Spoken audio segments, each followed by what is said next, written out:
all these plain clothes?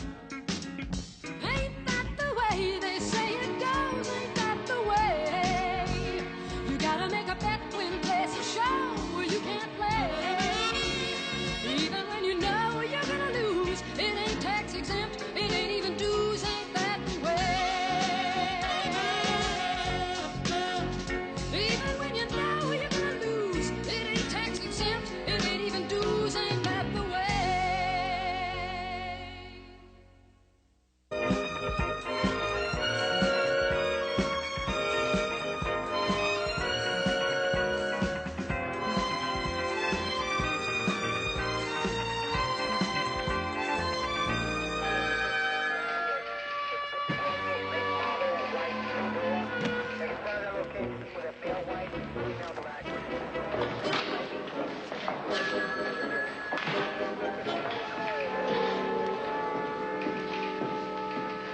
Open up.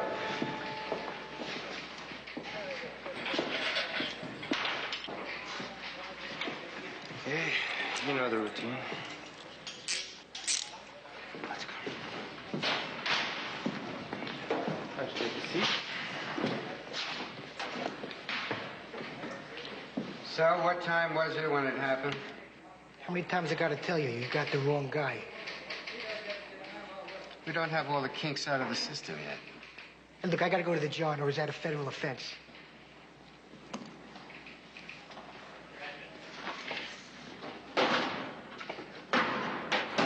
On your feet.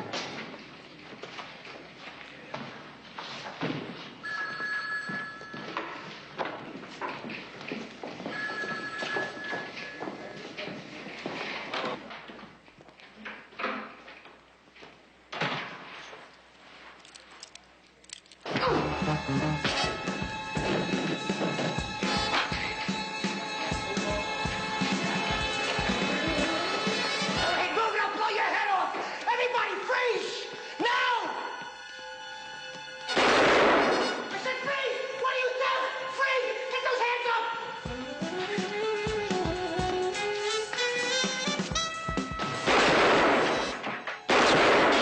I want unmarked hard gas and money now! Okay, take it easy. We'll take care of you.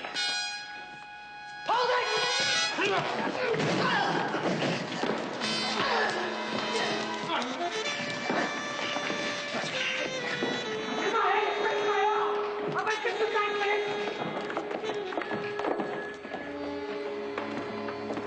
What happened? You wanted a car and a tank full of gas.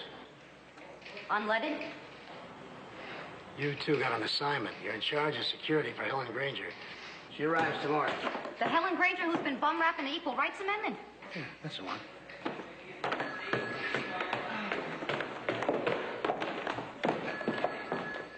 Well, how do you feel about the enemies you've made because of your conservative stand on these issues? Well, I suppose it can't be helped. Besides, it's not as if I'm running for political office. Nothing you do would surprise me.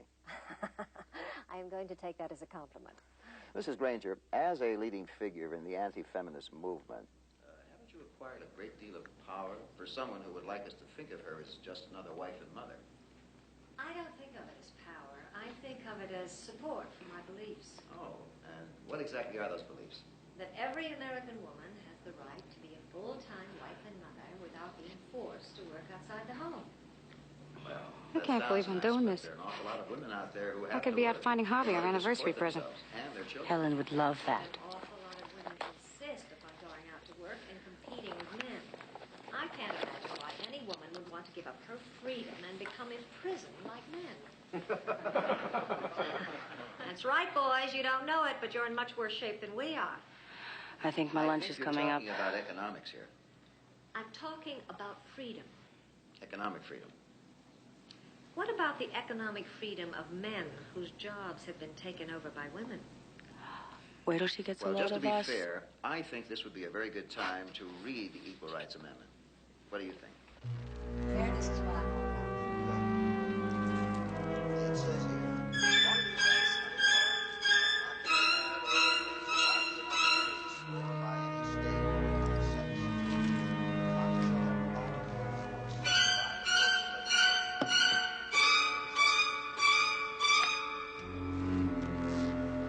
thank you very much, Mrs. Helen Granger, for being here today. I loved every minute of it. Thank you so much, Hal. After we meet her, I'm not going to say anything. I'm afraid what will come out of my mouth. Well, it certainly went by very quickly. You were wonderful. Oh, thanks again. Watch your step. Oh, yes, thank you. Thanks. Mrs. Granger? Yes. I'm Detective Lacey, NYPD. This is Detective Cagney. How do you do? What can I do for you? We've been assigned to protect you. But I requested police protection because a man... We know, ma'am. We're it. Your limousine's waiting outside.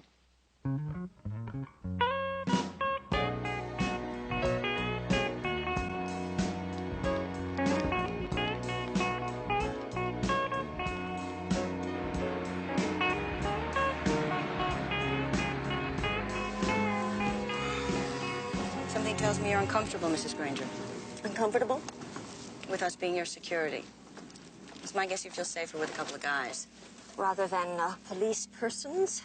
I won't deny it. You mind if I smoke? If I don't have just one little puff, I'm going to die. Oh, go ahead. Although it's the other way around, isn't it? Well, since you seem to be it for the moment, I guess I'd better fill you in on what's been happening to me. You left on a lecture tour 3 weeks ago yesterday. Approximately 2 days after you left, you began receiving telephone calls of an obscene nature. First call came after your initial appearance at Cornell.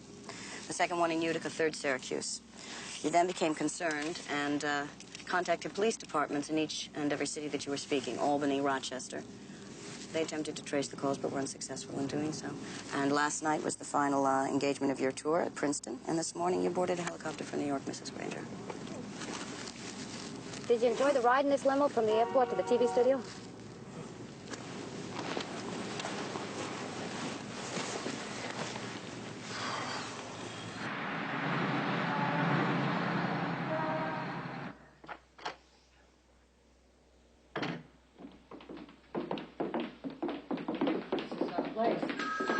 It's good for meetings, and we do most of our entertaining here, but our real home is in Connecticut. Hello?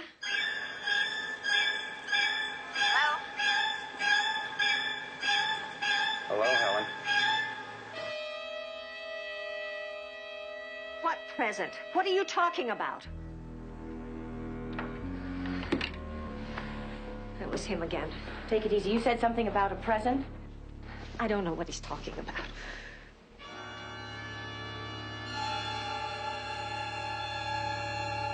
He was here. In my apartment. He left that. Don't touch anything. I'm going to check the rest of the place. We'll get a forensic team up here. Find out how he got in. Until now, it's just been phone calls. Is that right, Mrs. Granger? What does he want? I don't know what he wants. Mrs. Granger, you step in here, please.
Settle down, okay? But I tell you, I was minding my own business. It is 304, public nuisance, okay? My dear fellow, this is a free country. You do remember Abraham Lincoln, don't you, huh? That the tall fellow with the beard? Yes. Yeah, I used to go out with his sister. But I bring him here legally. I told the policeman. I have the papers. I don't care if you got his grandfather's birth certificate. It is against the law to take a python or other poisonous reptile on the subway. Ah, Dunkard is not poisonous. Isn't it about time for the girls to check in? Yeah, what? I got something that's now they're gonna make the hair on their two little heads stand up. It's gonna turn white. Yeah, so what is it?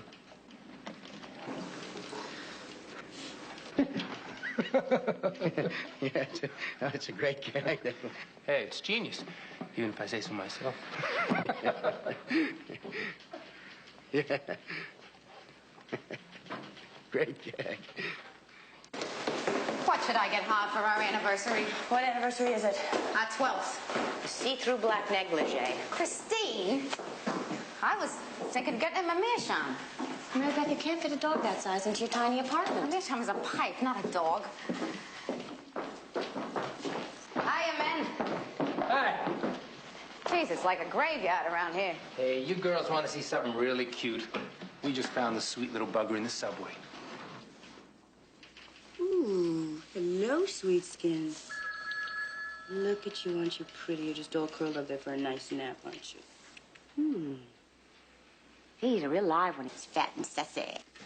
Okay, so what's happening with your big, obscene phone call taper? Hey, hold your horses, cowboy. If it was a man that was receiving those threats, he'd be an endangered species, right? But since it's a woman, she's a neurotic ready for the loony bin? Relax. Who said anything about being neurotic? Yeah, I saw the Granger lady on the Carson show. She's an okay broad. Why? Because she thinks if a woman isn't in the sack, she should be making a pot roast? What's wrong with that? Nothing. Not if your life's goal is to become a Dallas Cowboy cheerleader. Will you two get off each other's case? Lacey, come on. You got a report for me or what? Yeah, the guy's a real psycho. He gets off on tearing up Granger's underwear. You know, forensics found nothing. Well, let's send a telephone trace team down there. We already arranged for that. Good. Who's covering? Davidson and Velasquez are on it. She's scheduled to speak tomorrow at the Village Auditorium, and she has been advised that it would be wise to have protection. We're gonna miss the fight.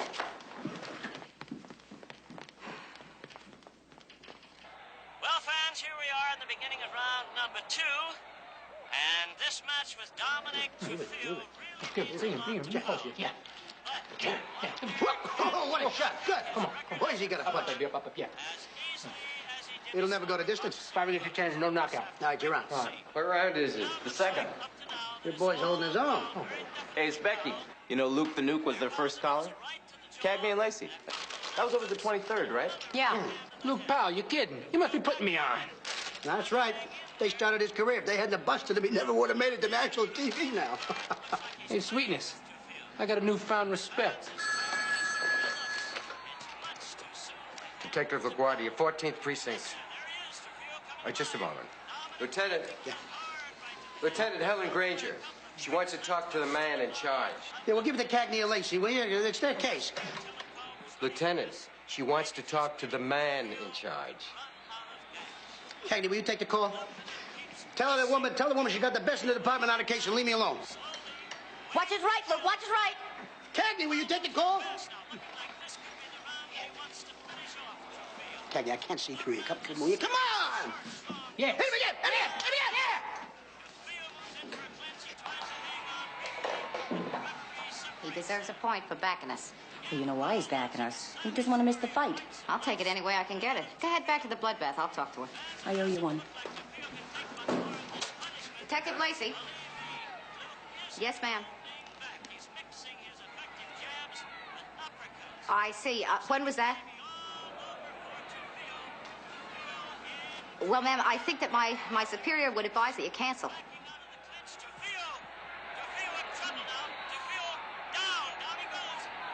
He's not getting up. Come on, up. He's never getting up.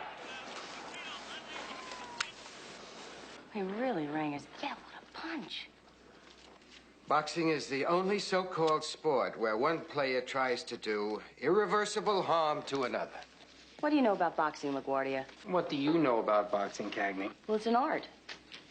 To me, boxing is an art. It's the art of attack and defense, using your fists, but it's practiced as a sport. It's been around for almost as long as 5,000 years, and I think it began and originated in Samaria. Samaria? Samaria, yeah, which is now Iraq. From Iraq, it spread down and went across. Okay. So you know about boxing. Thank you. Lieutenant, that fan of Helen Granger's that's been following her on the lecture circuit, he called her again. He added a little something. Like what? He said he's going to kill her.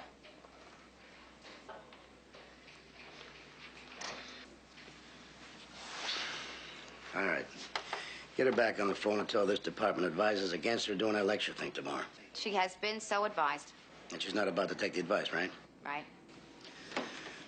Okay. When does she do the lecture? Tomorrow at 4. LaGuardia, you and this Becky, you go on over to Granger's place tomorrow morning and stick with her the whole day, all right? Cagney? You and Lacey go over to that auditorium and take a peek. Tonight. I better call Harv.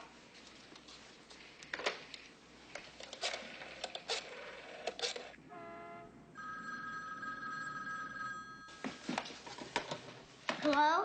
Who is it, Mike? Hi, Mom. Here's Dad. Hiya, honey. Yeah, they did their homework. Just a quart of milk and some onions. Yeah, okay, me too. I'll wait for you to eat. Did you wrap your gift to Mama? Almost. Hey, Mike, what are you doing? I just want to see what you're giving her. Oh, man, a sales lady. She folded it perfect. I was just looking. Now we gotta fold it up again, right? What is it? PJs, can't you see? It doesn't look like PJs to me. It's girls' PJs.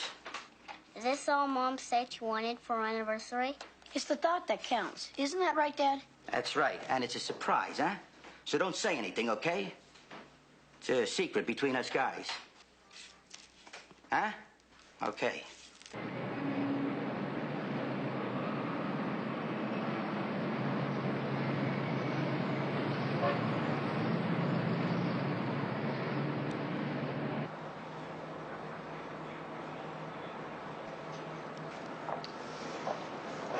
And you know how much they want for the pipe and tobacco setup? You know, that works with a pipe and tobacco humidor? $269. So what? It's your 12th anniversary. He's going to love you for it. Well, he'll love me for getting it for him. He'll kill me for spending the money.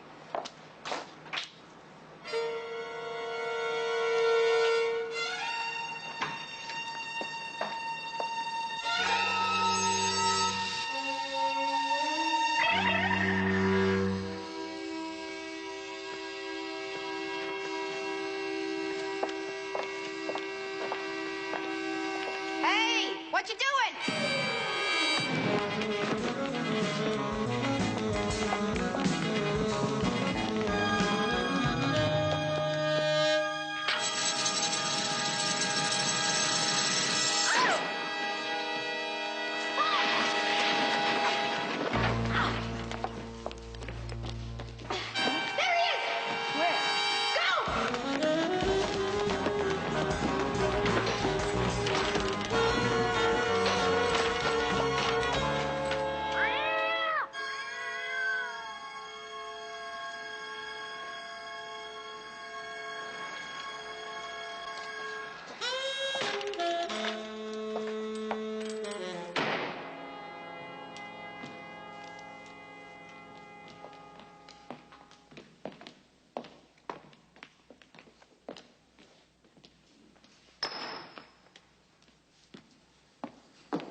Nice fella.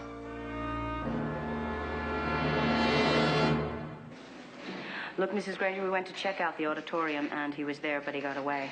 We think that you'd be taking a very big risk going back there tomorrow. In other words, I am supposed to give up my work because of your incompetence. We'll have better luck next time.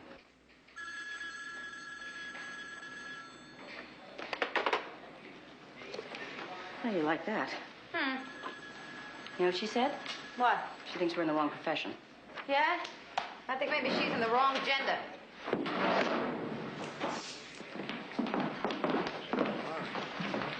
You guys sure are touchy about that woman. How would you feel if you were guarding the head of the Ku Klux Klan? Might leave my gun at home. Cagney, Lacey, you know who that was? That was Helen Granger. You know what she wants? She wants you two off the case. Fine. She wants us off. We're off the case. Hold it a second. Helen Granger does not set the assignments here. I do. So are we off this lousy case or not? I don't get it. Well, what is your beef with her?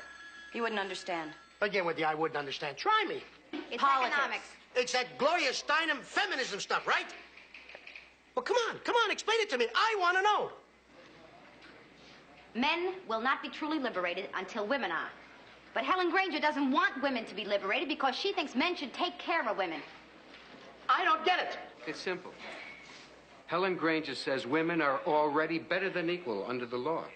They don't have to serve in the army. They don't pay alimony. It's stuff like that. How come you know that? You're single.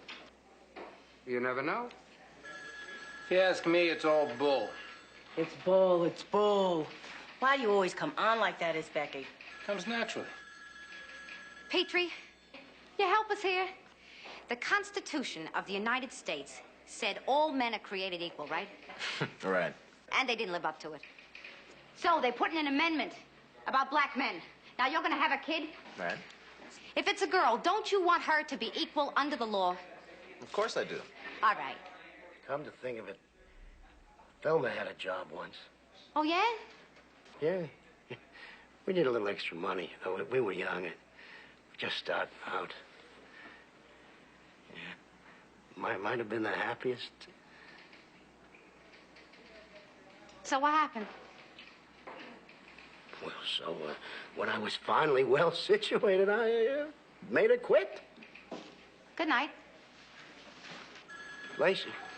Cagney, hold it a minute. I got a message for you from Captain Hightower. Hightower? Yeah, you remember him, Public Relations, NYPD? Well, he wants you to call Peter Schuyler. Sports writer?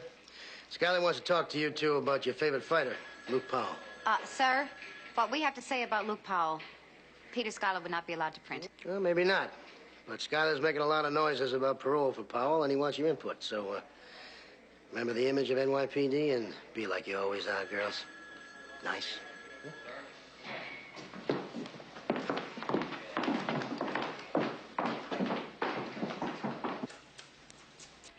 So, Pete Schuyler came to see, huh? Uh-huh. He's gonna put you in his column? Oh, I doubt it. He's pushing to get Luke Powell parole. We're against it. Luke Powell's a good fighter. How long's he been up the river? Harvey, nobody says up the river anymore. But I'll tell you something. Up the river is exactly where Luke Powell belongs. Mean. That was one hostile guy. Out of control, you know. Rage like that. It's like insane. He's a killer. All right. But he's had some time to cool off. Well, how long's he been up there now? What, 6, 7 years? Oh, sure. Great. Who's always saying longer sentences, throw the book at him? You're Mr. Law and Order until it comes to some jock. Then all of a sudden, go easy, because the spotlight washes all your sins away. I'm not only talking about Luke Powell. Hey, come on, get off your soapbox, will you? Maybe the guy's turned around, huh? Maybe he hasn't, but in case he has, don't you think he rates a shot? Everyone's entitled to a shot, Harv. You bet. Harvey, you ever get the feeling that sometimes I'm screwing up your act? What are you talking about? I'm a cop and you're chopping onions. So? So according to Helen Granger, I should be chopping the onions And I should be up on a skyscraper catching rivets, huh? Yeah, I could live with it. Didn't work out that way, did it? So what are we gonna do, break up a lousy marriage? Harvey, do you think that I would be crazy for you if all of a sudden you went completely bald? I don't know. You know, someday Helen Granger is going to run for president of the United States. If she does, would you vote for her? Hey, a screwball who thinks a woman's place is in a home, huh? Gotta admit, it's a gutsy position. Hey. Tomorrow night, in case you forgot, our anniversary. Tomorrow. Got reservations at the Shamrock. I don't know, Harv. Tomorrow I'm supposed to bust the entire mafia. Get out of my kitchen.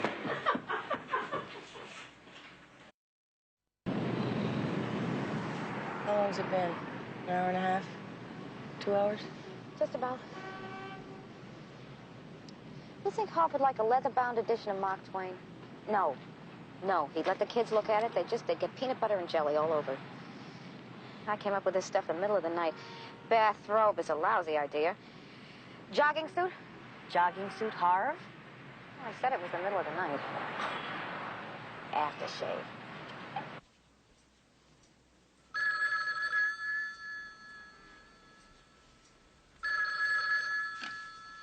Hello?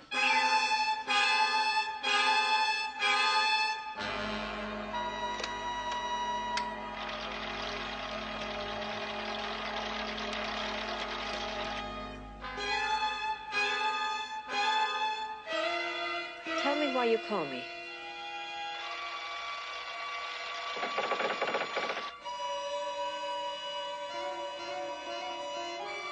What do you want from me? What do you want to say to me?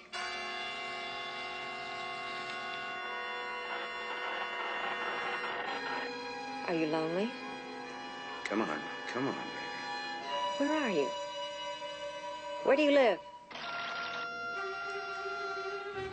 Come on. Tell me something about yourself. Do you go to school?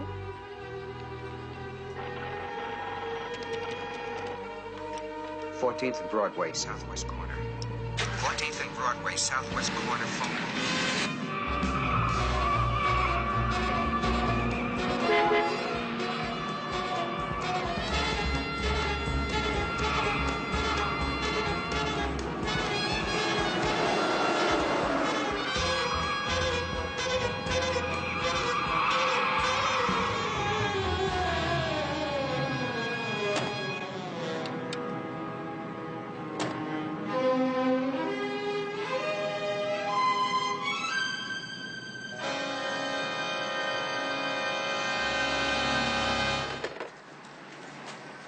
About 5 minutes ago, a call was made from that phone booth. Did you get a look at the caller? Yeah, well, I was busy with a customer, you know?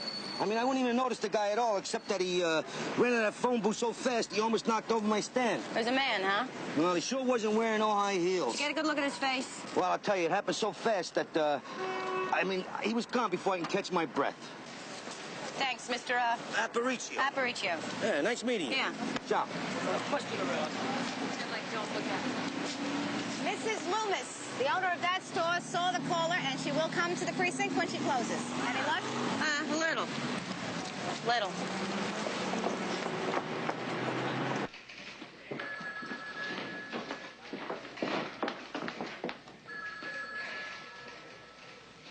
Lieutenant Samuels, Mrs. Loomis. This is Mr. Uhrig. He's our sketch artist. This is Mrs. Loomis. She's a lady who saw the man in the telephone booth. How do you do? How do you do? Sit down. Relax. Don't force anything. Hello. Don't push it. Oh, I remember him quite clearly. He was about 5 feet 11 inches. He had fuzzy hair, eyeglasses, and a baby face. Okay, let me start with a round kind of face. All right. Congratulations, you made Schuyler's column. 2 women scorned. Oh, listen to this. Whoever invented the phrase, the milk of human kindness, never had to break bread with the 2 female police persons I met yesterday. There's more. Completely disregarding Luke Powell's efforts at rehabilitation. Ah, jeez. Forgot to mention the crime we committed. Lacey, when Dawn's through with this sketch, I want it wired to every police station in every town where Granger ever lectured. You hear? Yes, sir. How about this? Oh, it's really beginning to look like him. I can't believe that you can actually reproduce something like this with a simple description. Yes, that lower lip. It seemed to quiver like when he was talking on the telephone. But the hair could be a little darker. Some of it kind of thicker on one side than the other. Jaws, I never forget. It was a strong jaw, definitely. Let's see what you got, Don.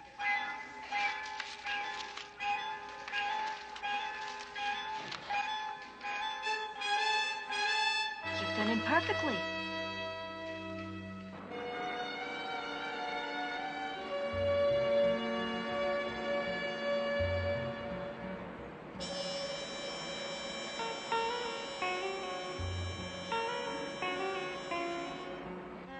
We're not staying. We just came to show you this. Anyone you recognize?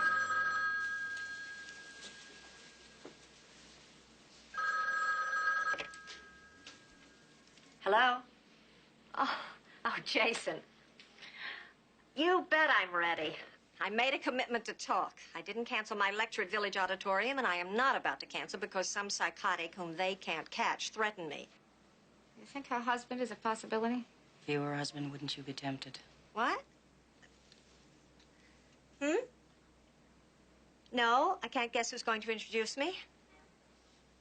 Judge Margaret Stockwood. Jason, you're a genius. It must have been tough rounding up somebody black, conservative, and a mother of 4 who actually likes me. Thanks. Gotta run. Bye-bye.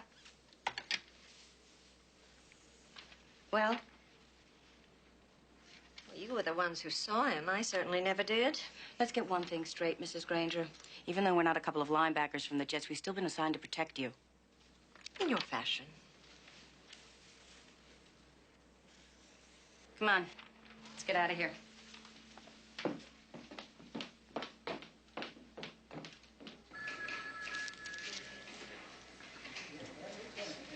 I don't want to go to Hawaii. I get burned on the first day, Thelma.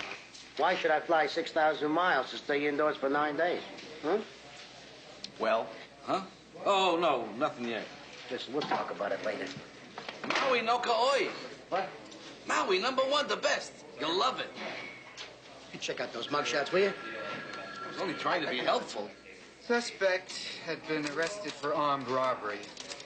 Served, he...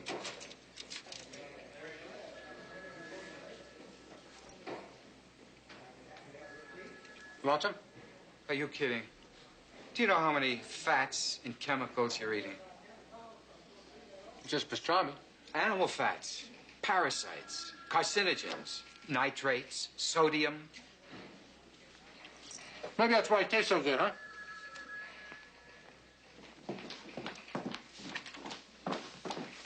Lieutenant, any response on that wire photo we sent out? Buckus, no. That Loomis broad that we brought up here with the description, she probably didn't even see the guy at all. What, you think she made all that up? Well, who knows? Maybe that's the way she makes herself feel important. Maybe that's a substitute for sex. When you write your autobiography, Lieutenant, don't give up the comic book legs.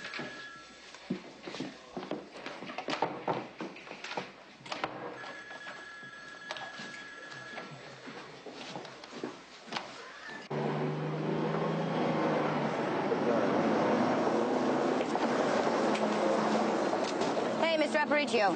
Hey, Laura, how are you? Fine. You mind if we ask you a few more questions? No. Go right ahead. Go ahead. Terrific. You know the guy that was in the phone booth that bumped into your stand here? I know you said you didn't get a very good look at him, but does this do anything to your memory, huh? Oh, wait a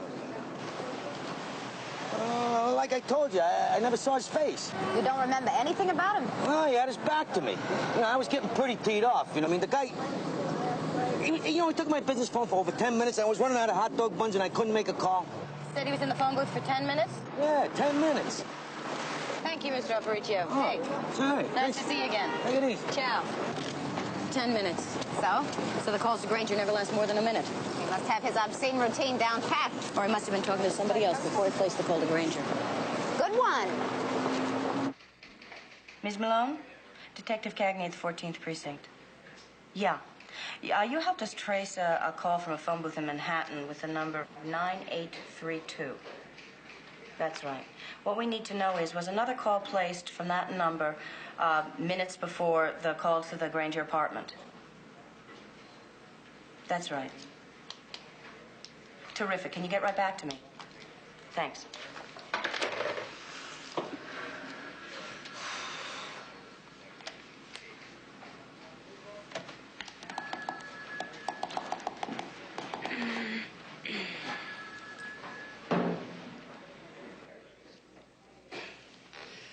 No, I don't need a physical, Thelma. I'm feeling fine, yeah. Then it was just a heartburn, that was all, yeah.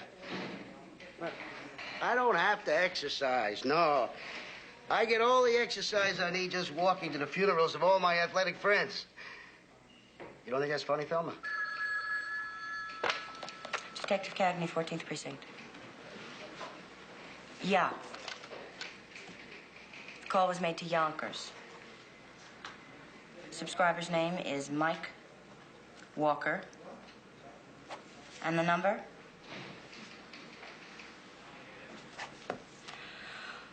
One more thing, Ms. Malone. We've got traces on calls made from Utica, Syracuse, and Rochester. Yeah, and what we want to know is if the calls to Yonkers were also made from payphones, just before the obscene calls.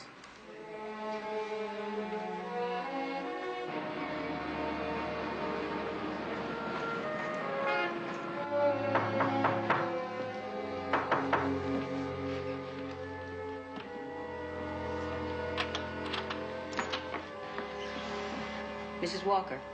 Yes? We'd like to talk to you about your son, Mike. Who are you? We're police officers, New York City. I'm Detective Lacey. This is Detective Cagney. We come in for a minute? All right.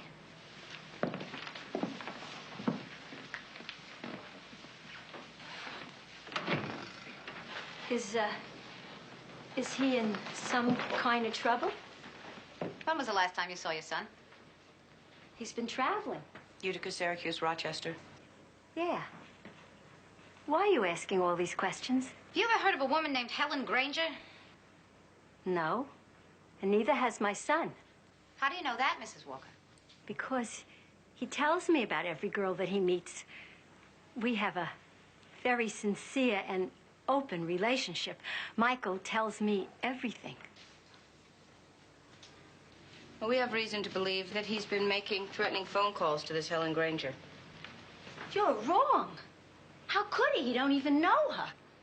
You have no right to come into my home and make such ridiculous accusations. We didn't mean to upset you, Mrs. Walker. Is this your son? Yeah, but he's taken off some weight since that picture. I made him stop eating sweets. Oh, he got a merit badge in beekeeping. That's just like my son. Oh, Michael was an Eagle Scout. Yeah, Harvey Jr.'s still a tenderfoot. We're sorry to have bothered you. If you hear from your son, we would like to talk to him. Okay. Mrs. Walker, does your son own a gun? He has a license for it. Does he carry it with him?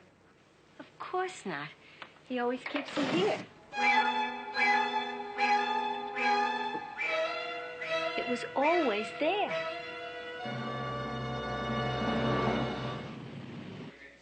The guy's name is Michael Walker, and the picture matches the sketch. And what's his relationship with Granger? His mother says that he's never met her before in his life. Just some kind of psycho. Sam, it's 14th Precinct. Yeah, I know she's going on an anti-ERA fundraiser tonight, LaGuardia. So what? Okay. Pal from Yonkers just called Granger. Said she's never going to make it to that fundraiser unless she sees him first. He has a gun, Lieutenant. Why not? Everybody else has. I'll get an APB out on this guy, Walker. You two get over to Granger's house, stick on her tail. Don't let her out of your sight.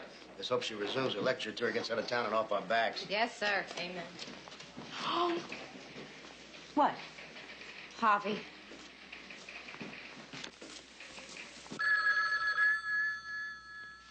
Hello? Hiya. Hey, what are you doing? I'm waiting. Harv, you're gonna hate me. Yeah? Harv, it's our anniversary. Yeah, our anniversary. Same day every year, last 12 years. And you have reservations and everything? Not everything. So far, just reservations. I can't make it, baby. I'm on duty. Okay, so you can't make it. You're on duty. You're mad. Mad? I'm not mad. Harvey, why do you always keep everything in? When you're mad, say you're mad. I'm disappointed. What do you expect? It's our anniversary, huh? I am not mad. Stay up for me, huh? Please? Think I could go to sleep without you? Be careful, Mary Beth, huh? Yeah.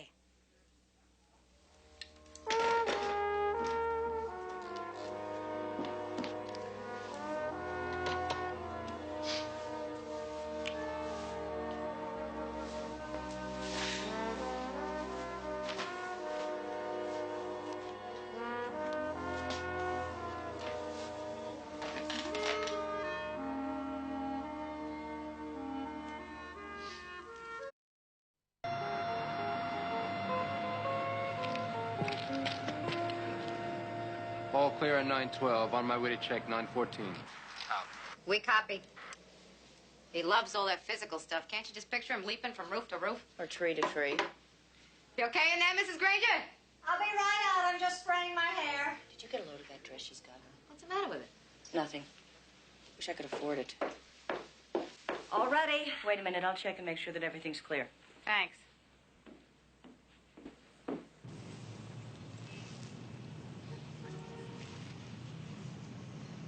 You smell that perfume? Cagney and Lacey must have been driving this thing around yesterday. It's kind of heavy, like mentholated musk. It's my new cologne.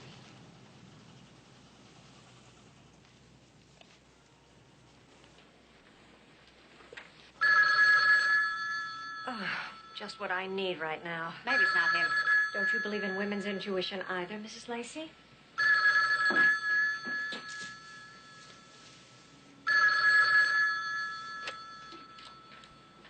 Hello?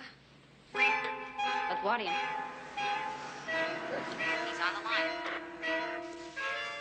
I really don't have time for this right now. 1,200 people have paid $10 a plate to hear me speak, and make no mistake, I am going to be there. Don't talk to me about 1,200 people. May I ask you something? What have I ever done to you? You don't listen to me. Listen to me, Michael. I'm a friend of your mother's, and she is very, very worried about you. Who the hell are you? Doesn't matter. I saw that picture of you with the Boy Scout uniform. Geez, you got a lot of merit badges, didn't you? You were in my house? Anyway, your mother wrote you a letter, and she had no idea where to send it to, so she gave it to me. You want to hear what she had to say? I got it right here in my purse. Hang on just a second. Helen, would you hand me my purse, please? You got that, Meg? 68th and 2nd. 68th and 2nd, LaGuardia. 68th and 2nd. Go. Right here, Michael. I got it. Dearest son.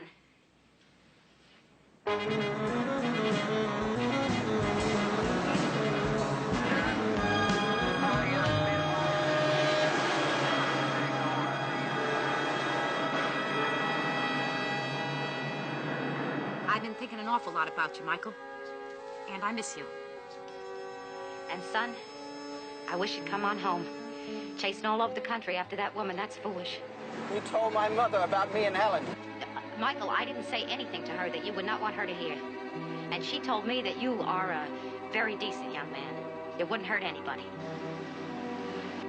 She told me when you were a kid, you wouldn't even step on an ant.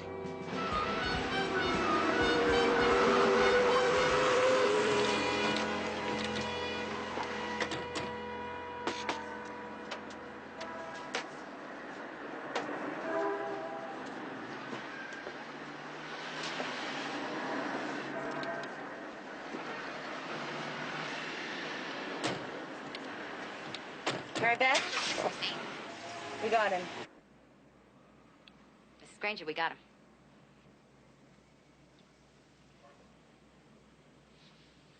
Chris? Yeah? Yeah, could you get over here and take over for me? I got a chance to salvage a couple minutes of my anniversary.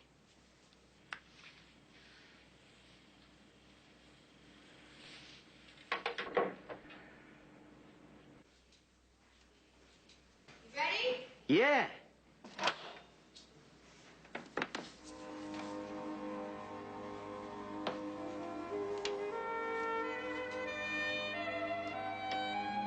That's a nice set of PJs. I love my presents, hon. I hate myself. Why? Because I haven't found you yours yet. And I've been racking my brains for weeks. And work started to pile up so fast. Hey, you want to give me something that'd make me really happy? Hmm? Anything. You name it. There you go. Pleasing your man. Glad to see you learn something from this Helen Granger. Oh, yeah. She's smart. And she's gutsy. And I wish she was on our side. So what can I give you that would make you really happy? Give data. Oh, you're kidding. Am I? Read statistics on women smokers lately? Harvey, that's not a real present. 5 or 10 more years with you. It's one hell of a present.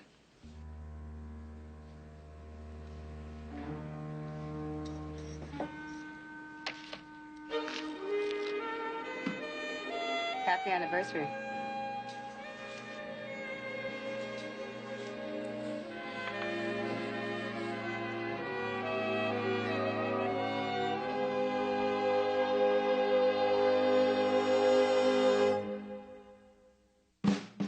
Well, an overworked Smithy is treading on very thin ice when he loses his cool in our Bale catch-up tonight on ITV3 at 8. Next, though, our time traveller Sam materialises as a con man, posing as a rainmaker in Quantum Leap.